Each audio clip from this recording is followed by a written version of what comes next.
why your life speeds up and how to slow it down. Hey family! Have you ever had that feeling that your childhood summers lasted an eternity, but now you blink and it's Christmas again? You're not crazy. It's real. And today we're going to do more than just scratch the surface. We're going to embark on a journey, a descent through 5 levels of knowledge to understand why time seems to speed up as we age. I promise you that by the end of this video, the way you view every second of your life will have changed forever. Ready for the first level? Level 1, the surface everyone knows. Come on, let's start with the explanation you've probably heard at a family dinner. It's the idea of proportion. Think about this. When you're 5 years old, 1 year is 20% of your entire life. That's a gigantic portion. But when you're 50, 1 year is only a meager 2% of your existence. It's as if each passing year is a progressively thinner slice of pie. Makes sense, right? It's simple, it's mathematical, and it's the first piece of our puzzle. But it's not all math. There's something else, something you feel in your bones, novelty. When you're a child, almost everything you do is a first time. Your first day of school, your first kiss, the first time you travel by plane. Your brain is in high-definition recording mode, capturing every detail. As an adult, how many first times do you have in a week? Most days are a copy of the previous one. You drive the same route, work on the same things, watch the same series. Your brain, to save energy, goes into autopilot and compresses all that repetitive time into a blurry, short memory. That's why a work week can feel like a fleeting moment, while a travel weekend feels long and full. And of course, we have to ask ourselves, why does our brain bother to measure time? To understand this, we have to go way, way back. Imagine our ancestors on the savannah. Their survival didn't depend on a clock, but on an internal calendar. They needed to know when animals would migrate, when fruits would ripen, when winter would arrive. Their brain developed a sense of rhythm, a biological clock fundamental for anticipation and survival. That evolutionary clock is the grandparent of the complex perception of time we have today. Finally, at this superficial level, there's our own body. We all have a master clock in our brain that regulates when we're sleepy, when we're hungry. These are the famous circadian rhythms. It's the biological tic-tac that keeps us synchronized with day and night. But here comes the question that changes everything. If we all have this more or less constant biological clock, why is our psychological sense of time, that feeling that it flies, so wildly different for everyone and changes so much throughout our lives? Okay, let's recap this first level. We have the idea of mathematical proportion, the power of novelty, the evolutionary origin of our internal clock, and the tic-tac of our body. This is the standard explanation, the one a quick internet article would give you. It's the tip of the iceberg that everyone sees and knows. But if this is what we see on the surface, what secret engines drive it from beneath? It's time to dive in. Welcome to Level 2. Level 2, the hidden mechanisms. Remember how we talked about novelty and first times? Well, that's not just a nice idea. It's a physical process in your brain. When you experience something new, your hippocampus, which is like the director of your memory library, has to work at full throttle. It needs to create new connections, catalog a lot of sensory details. It's intense work that consumes resources. And this density of recorded information makes that period of time feel longer and more substantial when recalled. It's not that it seemed longer, it's that your brain literally built a bigger, richer memory for that moment. Now let's talk about an invisible rule that governs time throughout the animal kingdom: metabolic rate. It's very simple. The faster a living being's metabolism, the slower it perceives the world. Have you ever tried to swat a fly? It seems like it sees your hand coming in slow motion, right? That's because its metabolism is incredibly fast. Its internal clock is going at full speed, and for it, our world moves at a snail's pace. We, with our slower metabolism, are in the middle. This teaches us that our perception of time is not universal. It's a direct consequence of our biology. Here comes a fascinating factory error of our brain called the peak end bias. Imagine your brain is a very lazy film critic. To judge a 2-hour movie, it doesn't watch the whole film. It only remembers the most exciting scene, the peak, and how it ended, the end. And it bases its entire opinion on those 2 moments. Well, the same thing happens with your memories. A 2-week vacation might have had many boring moments, but if you had an incredibly fun day in the middle and a fantastic last day, your memory will edit the recollection and tell you, that was a great short vacation. This bias actively compresses the boring moments of your life, accelerating your perception of the past. Now, a little story. For millennia, human time was fluid. It was the time of the sun, of the tides, of the seasons. But then, in the Middle Ages, an invention arrived that changed everything: the mechanical clock. Suddenly, the day wasn't divided into morning and afternoon, but into exact 24 hours, 1440 minutes, 86 400 seconds. We imposed an artificial and tyrannical grid upon reality. This invention created a new anxiety, that of wasting time, of running out of time. It's not a natural feeling, it's a cultural pressure we've inherited that makes us feel time is constantly slipping away from us. And why does our brain automate so much of our adult life, as we discussed at the beginning?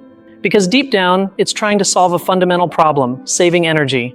Your brain is the most energy-consuming organ, and it's incredibly efficient. Learning to drive requires brutal attention, but after 1,000 times, you do it without thinking. Your brain creates a neuronal shortcut for that task. It's a brilliant survival mechanism, but it has a brutal side effect on our perception of time. All that time you spend on autopilot is barely recorded in memory. It becomes ghost time. It disappears. And the older you get, the more routines you have, and the more ghost time you accumulate. And here comes the piece that connects everything and changes the perspective. Let's talk about dopamine. It's not just the pleasure molecule. Neuroscientists are discovering that dopamine is crucial for our internal chronometer. Think of it as the oil that lubricates your brain's clock.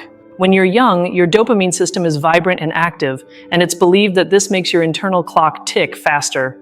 If your internal clock goes fast, the outside world seems to move slower. But as we age, dopamine levels and effectiveness naturally decrease. Your internal clock slows down. And what happens when your clock goes slower? The outside world seems to be going at full speed. This provides a chemical and neurological explanation for why life speeds up. So at this second level, we've seen that it's not so simple. It's the cogs of memory, the pace of our metabolism, our brain's shortcuts, and the chemistry of dopamine. And understanding these hidden mechanisms is incredibly powerful. Because if you know how the engine works, you can start thinking about how to drive it yourself instead of just being a passenger. But if you thought we had everything clear, get ready, because this is where the story gets really chaotic. It's time to descend to level 3. Level 3, the chaos of reality, debates and complexities. The first big fight in this field is, what's more important? The simple mathematical explanation we saw at the beginning, that of proportion, or the complex neurological explanations about dopamine and memory. One side says, let's not overcomplicate it, it's pure psychology and perception. The other side replies, no, it's pure hard biology, it's all in the neurotransmitters. The truth, as almost always, is that both are probably right and influence each other in a tremendous mess that scientists are still trying to untangle. Now let me tell you a secret. There's a myth that people love to believe, that we only use 10% of our brain. It's totally false. We use 100% just at different times. And why are we so fascinated by this idea? Because it gives us hope. We think, if I could unlock the other 90%, I could do incredible things like slow down time. It's a fantasy of control. But the truth is simpler and yet more difficult. It's not about unlocking more brain, but about using the one you already have in a more conscious way, paying attention to the now. And that, my friend, doesn't require a superpower, just practice. Get ready for the vacation paradox, because it's going to blow your mind. Think about your last big trip. While you were there, each day felt incredibly long, full of new experiences, right? But now when you remember it, doesn't it feel like the whole trip passed in a blink? This is a brutal contradiction. The you who lives the experience feels time expand. The you who remembers the experience feels time contract. Which one is right? What is real time? This paradox shows us that we don't have just one perception of time, but at least two, and they are often in direct conflict. And now, a somewhat uncomfortable point of view. We live in the culture of productivity. Time management apps, techniques to optimize every minute, the glorification of always being busy. But let's stop for a second and ask ourselves, is this really right?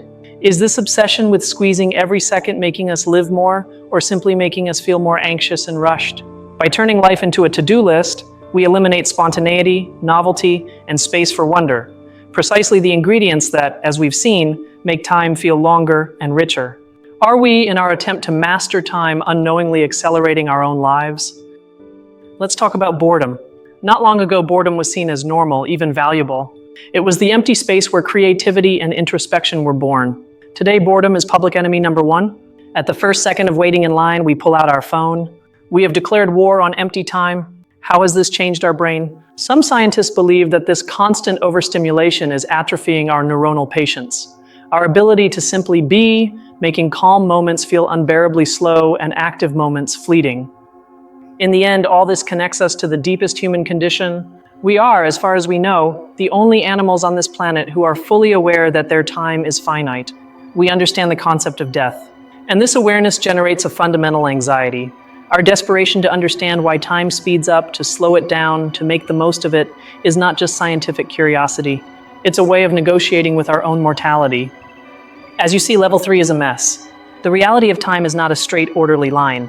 It's a battlefield of competing theories, confusing paradoxes, comforting myths, and uncomfortable questions about how we've chosen to live in the modern world. There are no easy answers here. All right, you've survived the chaos. You've seen that what seems simple is incredibly complex. Now it's time to see the details that separate the curious from the true connoisseurs. Welcome to Level 4. Level 4, Expert Knowledge, Niche Secrets. Here's a fact you won't find just anywhere. Did you know that your body temperature influences your perception of time? Very specific research has shown that even a slight increase in your body's core temperature, such as when you have a slight fever, can make your internal clock speed up and therefore make you perceive time as passing more slowly. It's a subtle but real physiological connection between our internal thermostat and our mental chronometer. Now, a concept that seems like magic, chronostasis. It's that illusion that occurs when you quickly look at the second hand of a clock and it seems to freeze for an instant. What's happening? Here's the analogy. Imagine your brain is a video editor. When you move your eyes very quickly from one point to another, the camera, your eyes, moves, and the image is a useless blur. Your brain hates blurry footage. So, intelligently, what it does is record the first sharp image it sees after the movement, and then in your mind's editing room, pastes that static image backward in time to fill the gap of the blurry movement. That's why it seems like you've been looking at that static image for longer than you actually have. Your brain lies to you to give you a fluid perception of reality. I want to tell you about a secret hero of time science, Michel Siffre. In 1962, this French geologist did something incredibly brave and crazy. He voluntarily isolated himself in an icy underground cave without sunlight, without a clock, without a calendar, for 2 months. He wanted to discover what the natural day of a human being was. When he came out, he thought a month less had passed than actually had. His experiment, and others he conducted afterward, showed that our internal biological clock doesn't last exactly 24 hours, but a little longer. He was a pioneer who sacrificed himself to give us one of the first real pieces of how our inner time works. Here's a somewhat rebellious theory that's gaining traction. The classical view is that there's a master clock in the brain. But this new idea says, no, there isn't just one clock. Instead, time perception is an emergent property. What does that mean? Think of it this way. A single H2O molecule isn't wet. Wetness is a property that emerges when you have billions of molecules together. Similarly, this theory states that no single neuron feels time. The sensation of time passing is the result, the symphony, that emerges from the coordinated activity of vast neural networks throughout the brain processing information. Time isn't in one place, it's the result of the entire system functioning. This piece of recent research will clash with your intuition. It has been shown that feeling awe, that sensation you get when seeing a starry night, the Grand Canyon, or an incredible work of art, makes people feel like they have more time available. It's counterintuitive, right? One would think that losing oneself in the moment would make time fly. But what happens is that awe pulls you out of your egocentric thoughts and forces your brain to try and process something vast and complex. This processing effort stretches your perception of the present moment, making it feel wider and longer. And now the aha moment.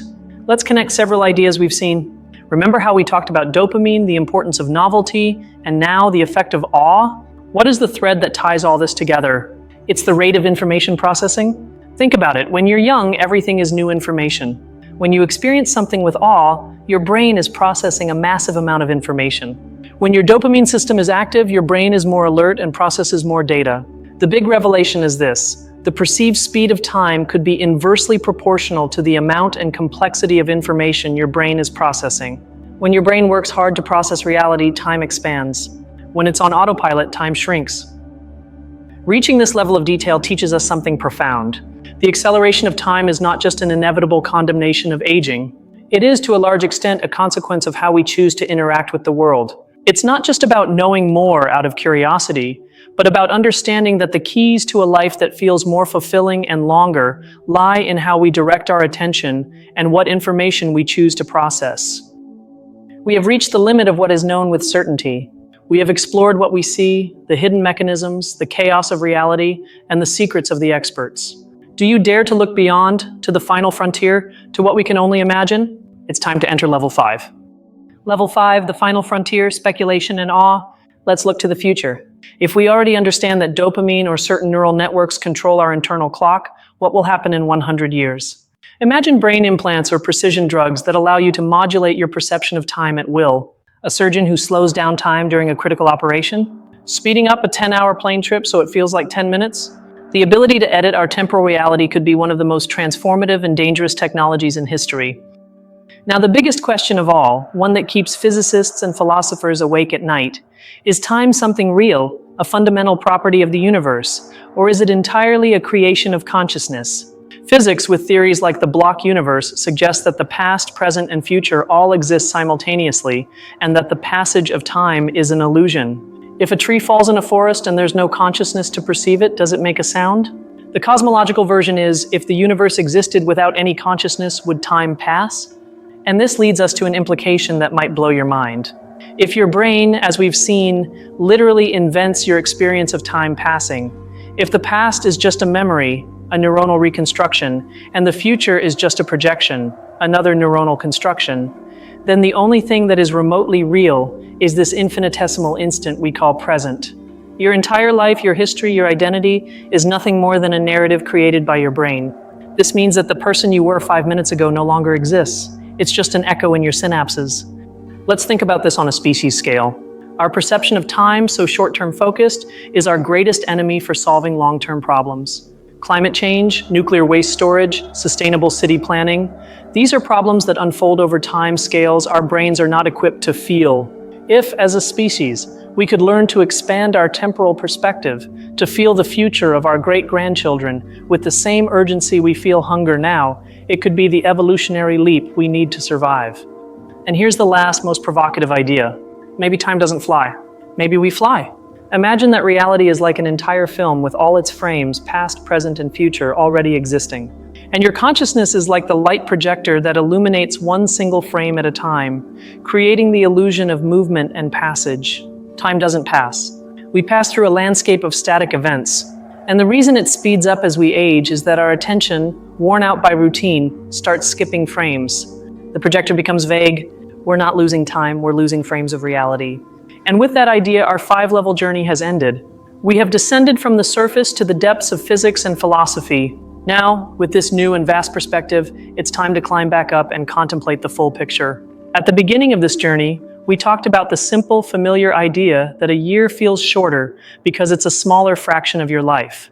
It was a comfortable, almost innocent explanation. And now look where we've ended up, contemplating the possibility that we are projectors of consciousness traveling through a static universe, and that the speed of our journey depends on how many frames of reality we choose to illuminate with our attention. We've gone from the mathematics of a pie to the metaphysics of existence. You've seen how a simple question about aging unfolds to touch neurology, psychology, history, technology, and the very fabric of reality. Your view of time is no longer the same. Now it's your turn. Of this entire journey, from the chemistry of the brain to the idea that your life is a movie that already exists, what idea has impacted you the most? Which one has left you thinking? I really want you to tell me. Leave your thoughts in the comments because these are the conversations worth having. Thank you from the bottom of my heart for dedicating your time to me, which we now know is so valuable and strange. And if you enjoyed this mind-blowing descent into the depths of a topic, subscribe, because we have many more journeys like this waiting for you. See you in the next one.